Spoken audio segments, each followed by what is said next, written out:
Jake Morrison aferró los controles de su pequeña nave exploradora mientras volaba entre los escombros que flotaban en el espacio. Pedazos de metal y maquinaria rota flotaban frente a sus ventanas como un cementerio de acero retorcido y sueños destrozados. La colonia minera de Nuevo Horizonte había sido un lugar tranquilo hacía apenas 3 días, con más de 2000 personas viviendo allí. Ahora no era más que escombros y silencio. Los invasores apirianos habían llegado sin previo aviso en plena noche, cuando la mayoría de los colonos dormían. Sus naves de ataque habían destrozado las defensas de la colonia como papel, destruyendo todo a su paso. Para cuando llegó la ayuda, los invasores habían desaparecido, al igual que la mayoría de los habitantes. El trabajo de Jake era buscar supervivientes, pero tras 12 horas de búsqueda, solo había encontrado naves vacías y sueños rotos. Su escáner emitió un suave pitido al detectar algo diferente. Una débil señal de vida provenía de una nave de transporte dañada a unos 800 metros de distancia.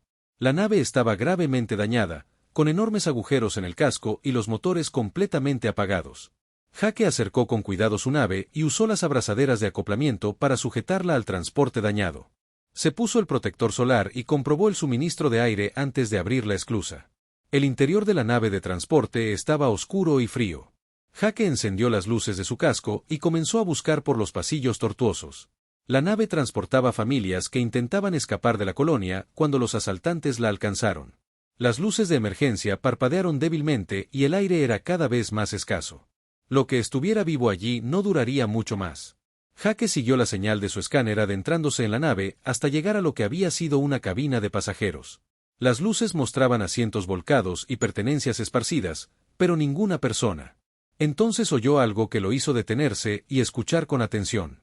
Era un suave zumbido, como una canción de cuna cantada en voz baja. Se acercó al sonido y encontró algo que lo dejó sin aliento. En un rincón de la cabaña, tras una viga caída, estaba sentada una pequeña criatura como ninguna otra que Jake hubiera visto jamás. Era del tamaño de un gato doméstico, con un espeso pelaje plateado que parecía brillar suavemente bajo las luces de su casco. 2 grandes ojos dorados lo miraban con una inteligencia y una bondad casi humanas. La criatura tenía unas alas delicadas que parecían de cristal y se envolvían alrededor de algo que sostenía contra su pecho. Jake se acercó muy despacio para no asustar al pequeño ser. A medida que las luces se intensificaban, pudo ver lo que la criatura protegía. Era una niña humana, de unos 5 años, rubia y con un vestido rosa roto. La niña estaba inconsciente, pero Jake podía ver que respiraba. La pequeña criatura alienígena la había envuelto con sus alas como una manta y usaba su propio calor corporal para mantenerla caliente en la nave helada. La criatura parecía exhausta y herida, con varios cortes en el pelaje y una ala colgando en un ángulo extraño. Pero no había abandonado a la niña, aunque quedarse significara que también podría morir. Cuando Jake se arrodilló junto a ellos, la criatura no huyó ni intentó esconderse. En cambio, miró dentro del casco de Jake y pareció comprender que él estaba allí para ayudar. Con mucho cuidado, el pequeño ser desenvolvió sus alas alrededor de la niña y la levantó con cuidado hacia los brazos de Jake. Jake tomó a la niña y sintió su frío, incluso a través de sus gruesos guantes. Estaba viva, pero apenas, y necesitaba ayuda médica de inmediato. Miró a la pequeña criatura que la había salvado y supo que no podía dejarla atrás. El ser estaba herido y débil, y moriría solo en la fría nave. Jake recogió con cuidado al pequeño alienígena y se sorprendió de lo ligero que era. La criatura no se resistió, sino que emitió suaves sonidos musicales que de alguna manera parecían decir gracias. Regresar a su nave con la niña y su rescatador fue difícil, pero Jake logró llevarlos sanos y salvos a través de los pasillos dañados. Una vez dentro de su nave exploradora, encendió la calefacción y llamó a la doctora Lisa Hayes, quien esperaba en la nave terrestre Defender. Lisa era la mejor doctora de la flota, y si alguien podía ayudar a la niña y al pequeño alienígena, era ella. En menos de una hora, la nave de Jake atracó en la Defender, y los equipos médicos trasladaban a ambos pacientes a la enfermería. La DRA. Hayes trabajó rápidamente para calentar a la niña y revisar si tenía heridas, mientras otros médicos examinaban a la pequeña criatura alienígena. La niña, cuyo nombre supieron era Emma Collins, había sobrevivido de alguna manera 3 días en la fría y dañada nave, sin comida ni agua. Debería haber muerto, pero la pequeña criatura la había mantenido con vida compartiendo su propio calor corporal y creando de alguna manera un pequeño campo de energía a su alrededor. El alienígena estaba herido y muy cansado, pero no moribundo. La DRA. Hayes descubrió que tenía varios huesos rotos y cortes, pero nada irreparable. Lo que más la asombró fue que la criatura había usado casi toda su energía para mantener a la niña humana viva. Aunque eran completos desconocidos de mundos diferentes, la pequeña criatura lo había arriesgado todo para salvar a Emma Collins y no había pedido nada a cambio. El capitán Ron Clark acudió a la enfermería para ver a la niña rescatada y a su improbable tutora. Emma estaba despierta y sostenía a la pequeña criatura con ternura en sus brazos. La llamaba susurro por los suaves sonidos musicales que emitía cuando estaba feliz. La pequeña alienígena pareció comprender que ya estaba a salvo y emitió zumbidos de satisfacción mientras Emma acariciaba su pelaje plateado. La diarrea. Hayes le dijo a la capitana que ambas pacientes se recuperarían por completo, pero que nunca había visto nada parecido a lo que había hecho la pequeña criatura. De alguna manera, había sabido exactamente cómo mantener con vida a una niña humana en condiciones que deberían haberlos matado a ambos. La especie de la criatura era desconocida para la geología, pero era claramente inteligente y había demostrado una compasión extraordinaria. El capitán Clark tomó una decisión que lo cambiaría todo. Ordenó a su tripulación que buscara entre los restos a otros supervivientes y que documentara todo lo que pudieran averiguar sobre la pequeña especie alienígena. También envió un mensaje al comando terrestre contándole sobre el rescate y la asombrosa criatura que había salvado la vida de una niña humana. Algo le decía que esto era más que un simple acto de bondad y que la galaxia estaba a punto de convertirse en un lugar muy diferente. La almirante Susan Parker se encontraba en el gran salón del Consejo Galáctico. En el planeta Centauri Prime, representantes de docenas de especies alienígenas llenaban las filas curvas de asientos que se extendían hacia la cúpula. Algunos parecían insectos gigantes, mientras que otros se asemejaban a árboles andantes o nubes de gas flotantes. Todos observaban a la almirante humana mientras se preparaba para presentar el descubrimiento más importante de la Tierra. Habían pasado 3 semanas desde que Jake Morrison encontró a la pequeña Emma Collins y a su protector alienígena en los restos del New Horizon. Durante ese tiempo, los mejores científicos de la Tierra habían estado trabajando sin descanso para aprender todo lo posible sobre la pequeña criatura a la que Emma había llamado susurro. Lo que descubrieron fue tan maravilloso como desgarrador. El Dr. Alan Foster dirigió el equipo de investigación que estudiaba a Whisper y su especie. El pequeño alienígena se había mostrado muy cooperativo y parecía comprender que los humanos intentaban ayudarlo. Mediante pruebas minuciosas y un examen cuidadoso, el Dr. Foster descubrió que Whisper pertenecía a una especie llamada Kitara. Eran diferentes a cualquier otra raza alienígena conocida en la galaxia. Los Kitara poseían habilidades extraordinarias que parecían casi mágicas. Podían percibir las emociones de otros seres vivos a grandes distancias y sentir su dolor como si fuera propio. Esto los convertía en sanadores naturales capaces de acelerar la curación de otras criaturas. Whisper había usado esta habilidad para mantener viva a Emma durante aquellos terribles días en la nave dañada por el frío. Pero el mismo don que convertía a los Kira en sanadores tan extraordinarios también los hacía increíblemente vulnerables. La investigación del Dr. Foster demostró que los Kitara no entendían la violencia ni la crueldad. Ni siquiera podían imaginar herir a otro ser vivo. Ante el peligro, su única respuesta era proteger a los demás, incluso si eso significaba sacrificar sus propias vidas. La comandante Beth Taylor había pasado semanas recopilando información sobre los Cater en bases de datos de toda la galaxia. Lo que encontró entristeció profundamente al almirante Parker. Los Cater alguna vez fueron millones y vivían pacíficamente en docenas de mundos por toda la galaxia. Habían sido comerciantes y sanadores que viajaban entre planetas, ayudando a cualquiera que necesitara sus dones. Entonces, las especies más agresivas de la galaxia descubrieron lo valiosos que podían ser los Kita. Los traficantes de esclavos comenzaron a cazarlos y a venderlos a centros médicos y laboratorios de investigación. Los jefes criminales los capturaban para curar a sus soldados heridos. Incluso algunos gobiernos utilizaban en secreto a prisioneros Catera para tratar a su propia gente, mientras mantenían a los alienígenas encerrados como animales. Los gentiles Catera no tenían forma de defenderse de tal crueldad. Su respuesta natural a la agresión era intentar curar a sus atacantes en lugar de contraatacar. Esto los convertía en blancos fáciles para cualquiera que quisiera explotar sus dones. En los últimos 50 años, su población se había reducido de millones a tan solo unos pocos miles de supervivientes dispersos, escondidos en los oscuros rincones del espacio. Los informes de Beth mostraban que la mayoría de las especies de la galaxia ni siquiera consideraban a los Cater verdaderamente inteligentes. Los veían como animales útiles que podían comprarse y venderse, como equipo médico. El hecho de que Catra pudiera pensar, sentir y amar no significaba nada para quienes se lucraban con su sufrimiento. El Dr. Foster había aprendido más sobre la historia personal de Whisper mediante una comunicación cuidadosa. El pequeño Cater había formado parte de un grupo familiar que incluía a sus padres y 2 hermanos. Vivían en un pacífico mundo agrícola cuando los traficantes de esclavos eirianos atacaron su asentamiento. Los padres de Whisper se sacrificaron para ayudar a sus hijos a escapar, pero solo Whisper sobrevivió al viaje espacial. Encontró a Emma Collins durante su desesperada huida de las naves apiranas. La pequeña se había escondido en el transporte dañado después de que su familia muriera en el ataque a New Horizon. Aunque Whisper estaba herido, asustado y huía para salvar su vida, no podía dejar que la niña humana muriera sola. Su naturaleza no le permitía ignorar su sufrimiento. La almirante Parker observó a los representantes alienígenas reunidos y comenzó su presentación. Les mostró videos de Whisper cuidando a Emma y curando al personal terrestre herido que se había ofrecido como voluntario para sus suaves tratamientos. Exhibió la investigación del Dr. Foster, que demostraba que los cátaras no eran animales, sino seres inteligentes con emociones complejas y un conocimiento avanzado de la medicina y la ciencia. Muchos de los representantes alienígenas parecían aburridos o molestos por la presentación humana. El embajador Cefirio se rió cuando el almirante Parker describió cómo Susurro había salvado la vida de Emma. Para él, la idea de que una criatura esclava se arriesgara por un miembro de otra especie era simplemente un comportamiento animal insensato. El delegado altariano interrumpió la presentación para preguntar por qué la Tierra se preocupaba por una especie tan débil e inútil. Otros representantes asintieron. En su opinión, los fuertes siempre habían gobernado a los débiles, y los cátaras merecían su destino. Porque no podían defenderse. La almirante Parker sintió que la ira le subía al pecho.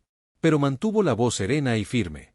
Explicó que la fuerza no se limitaba a la capacidad de luchar y destruir. Los cátaras poseían una fuerza diferente que provenía de su disposición a ayudar a los demás, incluso a costa de su propia vida. Esta era una fuerza que debía ser protegida, no explotada. Informó al Consejo sobre la decisión de la Tierra respecto a los cátaras, pero muchos representantes ya se estaban levantando para marcharse. Habían oído suficiente sobre la débil especie alienígena y no veían ninguna ventaja en proteger a criaturas que ni siquiera podían protegerse a sí mismas. El Consejo Galáctico tenía asuntos más importantes que discutir que el destino de unos pocos miles de seres indefensos. Pero la almirante Parker no había terminado de hablar. Activó la pantalla principal y mostró al Consejo algo que hizo que incluso los representantes más arrogantes se detuvieran a escuchar. Era un mensaje del propio presidente Charles Manning, hablando directamente desde la Tierra. Las palabras del presidente pronto cambiarían el equilibrio de poder en la galaxia para siempre. Detrás del presidente estaba la pequeña Emma Collins, sosteniéndola suavemente en sus brazos. La imagen de la niña humana y su amiga alienígena juntas era un poderoso recordatorio de lo que realmente se trataba. No se trataba de política, ni de lucro, ni de poder. Se trataba de hacer lo correcto, incluso cuando era difícil. El presidente Charles Manning estaba en el podio del gran salón de actos de la Tierra, donde representantes de todas las colonias humanas se habían reunido para este momento histórico. La sala estaba en completo silencio mientras miles de millones de personas en todo el espacio humano veían la transmisión en vivo. Junto al presidente se encontraba la pequeña Emma Collins, quien ahora estaba sana y fuerte tras su terrible experiencia. En sus brazos, sostenía a Whisper, cuyo pelaje plateado parecía brillar bajo las brillantes luces. El presidente miró a la multitud reunida y comenzó a hablar con una voz que cargaba con el peso de la historia. Les contó sobre el descubrimiento de los Katara y cómo una pequeña criatura alienígena lo había arriesgado todo para salvar a un niño humano. Explicó lo que los científicos de la Tierra habían aprendido sobre esta pacífica especie y cómo habían sido perseguidos y esclavizados por toda la galaxia durante décadas. Entonces, el presidente Manning pronunció las palabras que lo cambiarían todo. Declaró que, a partir de ese momento, el pueblo Cater estaría bajo la plena protección de la Tierra y de todas las colonias humanas. Cualquier ataque contra un Catera se consideraría un acto de guerra contra la humanidad misma. La raza humana utilizaría todos sus recursos y poder militar para defender a estos gentiles seres que habían mostrado tanta bondad a uno de sus hijos. El anuncio conmocionó a la sala de reuniones y al espacio humano. Mucha gente vitoreó y aplaudió, pero otros parecían preocupados y asustados. Sabían que la Tierra era aún una civilización joven en comparación con los antiguos imperios que dominaban la galaxia. Los humanos poseían tecnología decente y soldados valientes, pero su ejército era pequeño en comparación con las enormes flotas controladas por especies como los apirianos. La embajadora Ellen Cross recibió la difícil tarea de entregar este mensaje al Consejo Galáctico. Se paró ante los mismos representantes alienígenas que se habían reído de la presentación del almirante Parker unos días antes. Ahora, Sus risas se convirtieron en protestas furiosas y amenazas. El embajador sapiriano golpeó el escritorio con el puño en garra y exigió saber cómo se atrevían los humanos a interferir. Hubo un conflicto con el comercio galáctico. Otras especies se unieron a las protestas. Los altarianos afirmaron que los humanos no tenían derecho a proteger a esclavos alienígenas que ni siquiera les pertenecían. La Confederación Beagan advirtió que la Tierra estaba cometiendo un terrible error que conduciría a la guerra y la destrucción. Incluso algunas de las especies más pacíficas sugirieron que los humanos se ocuparan de sus propios asuntos y dejaran la política galáctica a civilizaciones más antiguas y sabias. Pero la embajadora Cross se mantuvo firme y transmitió su mensaje sin ceder. La Tierra había tomado su decisión y no cambiaría de opinión, sin importar las amenazas que se presentaran contra ellos. Los Cater estaban ahora bajo protección humana, y esa protección se haría cumplir con la fuerza militar si fuera necesario.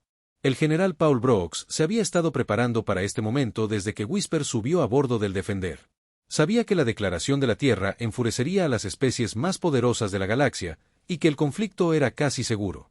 Sus estrategas militares habían estado estudiando enemigos potenciales y desarrollando estrategias para luchar contra fuerzas mucho mayores. La coronel Nancy Witte lideró el equipo de análisis táctico que identificó las debilidades de los enemigos potenciales de la Tierra. La mayoría de las especies agresivas de la galaxia se habían vuelto perezosas y arrogantes con el paso de los siglos. Estaban acostumbradas a intimidar a las civilizaciones más débiles que no podían defenderse. Sus tácticas militares no habían cambiado en décadas porque nunca se habían enfrentado a una oposición seria. El consorcio sapiriano fue el primero en poner a prueba la determinación de la Tierra. Su líder, el gran almirante Corex, estaba furioso porque los humanos se atrevían a interferir en el rentable comercio de esclavos de su pueblo. Reunió una flota de 15 naves de guerra y se dirigió al espacio humano para enseñarles a estos recién llegados una lección sobre el poder galáctico. La flota sepiriana se detuvo justo a las afueras del sistema solar terrestre y envió un mensaje exigiendo que los humanos entregaran inmediatamente todo el quitam que poseían. El gran almirante Corex prometió que, si la Tierra cumplía rápidamente, solo destruiría unas pocas colonias humanas como castigo por su interferencia. Si se negaban, aniquilaría todos los asentamientos humanos de la galaxia. El capitán Steve Anderson, del crucero terrestre Liberty, fue el primero en recibir este mensaje. Patrullaba los confines del sistema solar con un pequeño escuadrón de naves humanas cuando la flota sepirana, mucho mayor, apareció en sus escáneres. Las naves enemigas eran más grandes y estaban más armadas que cualquier otra de la flota humana, pero el capitán Anderson no dudó en responder a sus amenazas. Su respuesta fue breve y concisa. Le dijo al gran almirante Corex que los Cater estaban bajo la protección de la Tierra y permanecerían así. Si los sapiranos querían capturarlos, podían intentarlo, pero primero tendrían que pasar por la flota humana. La almirante Patricia Bell recibió el informe del capitán Anderson mientras asistía a una reunión de emergencia del mando militar terrestre. Los almirantes y generales esperaban este enfrentamiento, pero esperaban que no ocurriera tan pronto. Las defensas de la Tierra aún se estaban preparando, y sus fuerzas estaban dispersas en docenas de sistemas estelares, protegiendo a los refugiados de Cater. Pero la almirante Bell sabía que ceder ahora significaría el fin de la credibilidad de la Tierra y la ruina de todos los Ptera de la galaxia. Dio la orden que definiría el lugar de la humanidad entre las estrellas. Todas las naves humanas disponibles debían converger en el sistema solar de inmediato. La Tierra se enfrentaría a la amenaza ceteriana con todas sus fuerzas.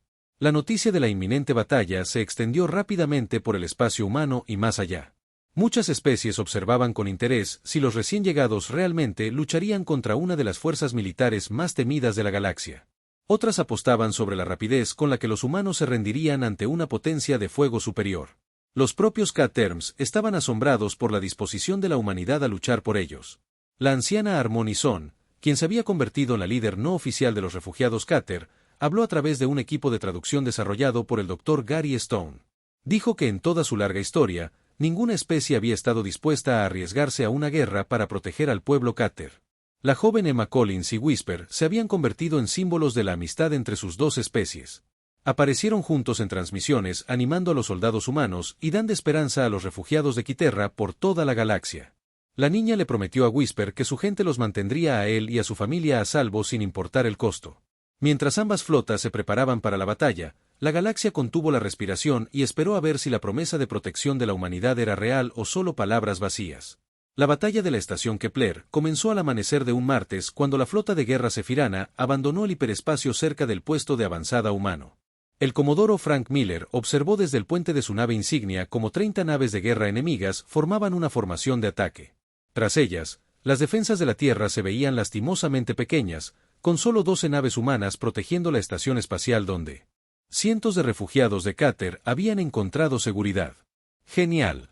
El almirante Corex había traído sus naves más poderosas, esperando una victoria fácil contra los advenedizos humanos.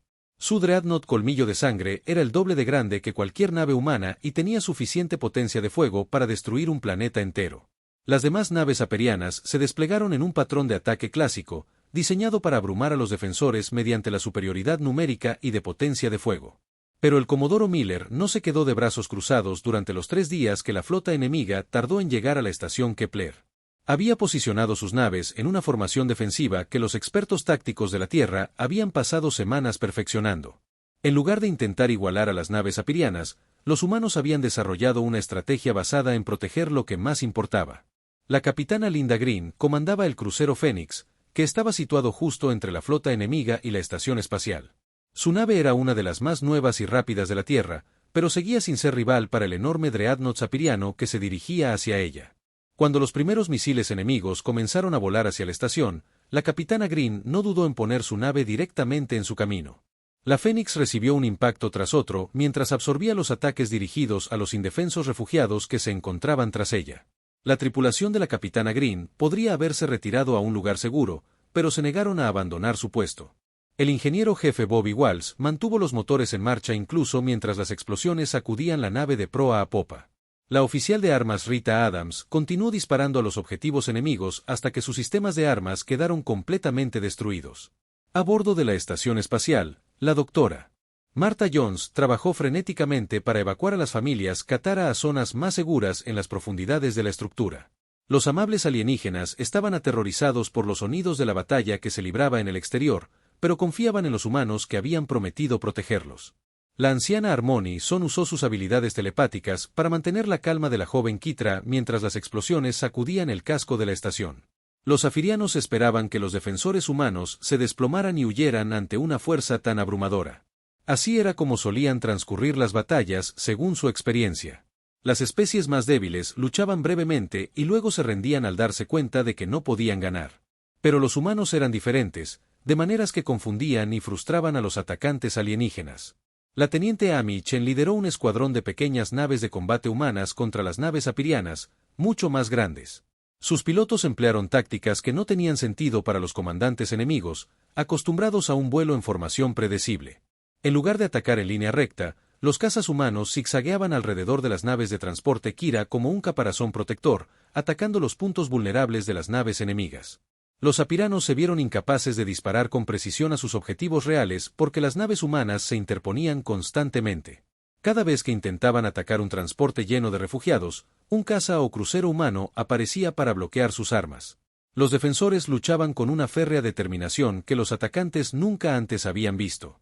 El comandante Tony Walsh pilotó el crucero pesado Sentinel en una batalla desesperada contra 3 destructores apirianos que intentaban abrirse paso hacia las bahías de atraque de la estación. Su nave sufrió graves daños, con brechas en el casco en varias cubiertas y sus sistemas de armas funcionando con energía de emergencia. Pero cuando las naves enemigas concentraron su fuego en una nave hospitalaria llena de quitaheridos, el comandante Walsh tomó una decisión que sería recordada para siempre. Dirigió el centinela directamente hacia la nave sepirana más grande y puso sus motores dañados a máxima potencia. Su tripulación comprendió lo que planeaba, y nadie objetó ni intentó disuadirlo. Habían jurado proteger a los inocentes y cumplirían esa promesa, costara lo que costara. La colisión entre el centinela y la nave insignia sapirana provocó una explosión que iluminó el espacio a miles de kilómetros. El Dreadnought enemigo se partió en dos y sus compañeros quedaron atrapados en la explosión que destruyó su formación. El comandante Walsh y toda su tripulación murieron en ese momento, pero su sacrificio salvó cientos de vidas Katara y frustró el ataque principal del enemigo. El gran almirante Corex observó con incredulidad cómo su asalto cuidadosamente planeado se desmoronaba. Sus naves sufrían grandes pérdidas mientras los humanos seguían luchando con una valentía inimaginable. Se suponía que estos recién llegados eran débiles y fáciles de derrotar, pero lucharon como demonios para proteger a unos alienígenas que apenas conocían. El punto de inflexión llegó cuando la nave Liberty del capitán Steve Anderson logró inutilizar la nave de mando Sapiriana con un disparo afortunado que inutilizó su sistema de comunicaciones. Sin órdenes claras de su almirante, las naves enemigas comenzaron a perder la coordinación y a cometer errores que los defensores humanos aprovecharon rápidamente. El Dr. Gary Stone observó la batalla desde el centro de mando de la estación mientras monitoreaba las comunicaciones entre las naves humanas. Lo que escuchó lo asombró. Aunque tenía trabajo. Tras meses de convivencia con esta valiente gente, ningún capitán humano pidió permiso para retirarse ni sugirió abandonar a los refugiados Kata. Lucharon con absoluta determinación para proteger vidas que ni siquiera eran de su propia especie. La batalla terminó cuando las naves sapiranas supervivientes finalmente se retiraron tras perder más de la mitad de su flota. El gran almirante Corex se alejó cojeando en su nave insignia dañada, mientras prometía venganza contra los humanos que habían humillado a sus fuerzas. Pero su amenaza sonaba hueca ahora que todos habían visto su poderosa armada derrotada por una flota humana mucho menor. La noticia de la victoria en la estación Kepler se extendió por la galaxia a una velocidad superior a la de la luz. Las comunicaciones podían transmitirla. Las especies que habían descartado a los humanos como débiles recién llegados comenzaron a prestar atención a estos extraños seres que lucharían hasta la muerte por desconocidos.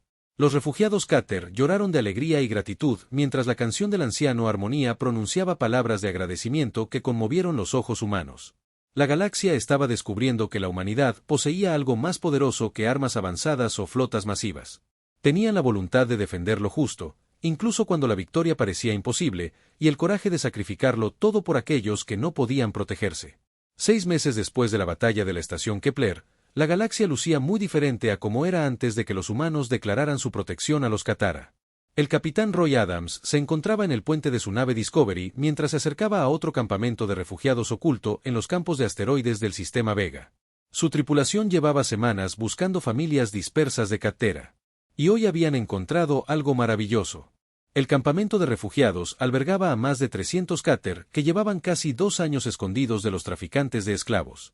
Estaban débiles y asustados cuando el capitán Adams los contactó por primera vez, pero su miedo se convirtió en alegría al saber que los humanos habían llegado para llevarlos a un lugar seguro. El anciano Whisperwind, quien lideraba este grupo, apenas podía creer que alguna especie se arriesgara a una guerra para proteger a desconocidos. El Dr. Kevin Ross había pasado meses trabajando con Katera recuperadas para documentar sus asombrosas habilidades curativas y aprender cómo humanos y extraterrestres podían trabajar juntos como compañeros en lugar de amos y esclavos. Los amables seres estaban deseosos de ayudar a sus protectores humanos a comprender sus dones, pero insistían en ser tratados como iguales en lugar de como herramientas valiosas. La joven Emma Collins tenía entonces 7 años y se había hecho famosa en toda la galaxia como la niña humana salvada por un Katara. Viajó con la doctora Martha Jones y su amiga extraterrestre Whisper para visitar las comunidades Katera en el espacio humano. Dondequiera que iban, Emma y Whisper demostraban que la amistad entre diferentes especies no solo era posible, sino también hermosa. Era hermoso ver que la embajadora Carol Davis había firmado los acuerdos de protección de Katera. Tras meses de cuidadosa negociación con docenas de especies, el acuerdo estableció zonas seguras en todo el espacio humano donde cualquier especie perseguida podía encontrar refugio. También creó leyes que convertían la caza o la esclavitud de alienígenas pacíficos en un delito castigado con la acción militar humana. Pero el cambio más asombroso fue que otras especies habían comenzado a solicitar la protección humana. Los gentiles cantantes eran una raza de seres cristalinos que se comunicaban mediante una hermosa música, pero no tenían forma de defenderse de los invasores que los capturaban para usarlos como instrumentos vivientes. Los tejedores de sueños podían curar enfermedades mentales y traumas emocionales, pero eran indefensos ante quienes los encarcelaban y los obligaban a trabajar sin descanso. El presidente Charles Manning se encontraba ante la recién construida Asamblea Galáctica en la Estación de la Paz, que orbitaba la Tierra como un símbolo del compromiso de la humanidad con la justicia. Detrás de él se encontraban representantes de 7 especies diferentes que ahora vivían bajo la protección humana. Cada una de estas razas poseía dones únicos que las hacían valiosas para los depredadores, pero también las incapacitaban para defenderse. El salón de actos era mucho más grande que el antiguo Consejo Galáctico. La cámara y su diseño reflejaban los valores humanos de igualdad y apertura. En lugar de plataformas elevadas que priorizaban a algunas especies sobre otras, todos los representantes se sentaban al mismo nivel en un gran círculo. El antiguo Consejo había estado dominado por las civilizaciones más agresivas, pero esta nueva asamblea dio a todas las especies la misma voz. La anciana Harmonison de los Terra se dirigió a la asamblea utilizando un equipo de traducción que permitía que todos comprendieran su lenguaje musical. Les contó a los representantes reunidos cómo su pueblo había vivido con miedo durante generaciones hasta que los humanos les demostraron que aún había seres buenos en la galaxia que lucharían por la justicia en lugar de lucro. Los jardineros de cristal sumaron su voz a la de ella, explicando cómo la protección humana les había permitido continuar su antigua labor de cultivar esculturas vivientes capaces de purificar mundos envenenados. Los tejedores de sueños cantaron suavemente sobre la paz que habían encontrado en el espacio humano tras siglos de huida. De aquellos que explotarían sus poderes curativos. Pero no todos estaban contentos con estos cambios. El consorcio ceteriano nunca se recuperó de su derrota en la estación Kepler, y el gran almirante Sioar aún ardía de vergüenza por su humillante pérdida ante la flota humana. Otras especies agresivas observaban con nerviosismo cómo cada vez más de sus antiguas víctimas encontraban seguridad bajo la protección humana. El imperio altariano había perdido millones de créditos en mano de obra esclava cuando los gentiles cantores escaparon al espacio humano. Su embajador exigió que la tierra devolviera a todos los refugiados inmediatamente, alegando que eran propiedad robada. La respuesta del presidente Manning fue tranquila pero firme.